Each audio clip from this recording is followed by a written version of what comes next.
बातमी क्रीडा घोटाळ्यासंदर्भातली आहे। क्रीडा घोटाळ्यामध्ये तब्बल 3789 पानांचं दोषारोपपत्र दाखल करण्यात आलेलं आहे।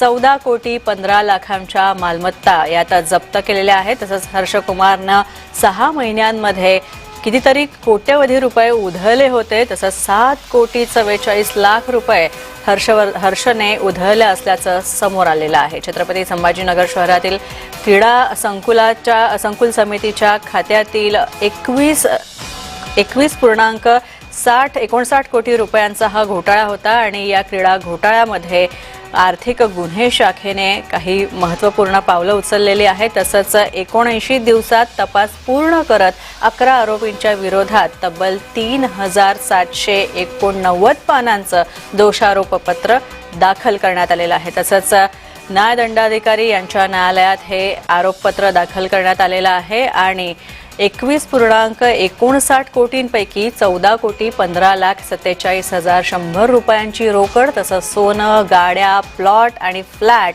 आदी मालमत्ता जप्त करण्यात आलेली आहे। तसंच संरक्षित केलेल्या आहेत। त्याचप्रमाणे उर्वरित 7 कोटी 44 लाख रुपये मुख्य आरोपी हर्षकुमार क्षीरसागर यानं अवघ्या 6 महिन्यात विविध फ्लॅटमधील इंटिरियर आणि मौजमजेसाठी वापरले असल्याचं सुद्धा तपासात निष्पन्न झालेलं आहे आणि ही माहिती पोलीस निरीक्षक संभाजी पवार यांनी दिलेली आहे। संभाजीनगर इथल्या क्रीडा संकुल घोटाळा प्रकरणातली ही अपडेट आहे।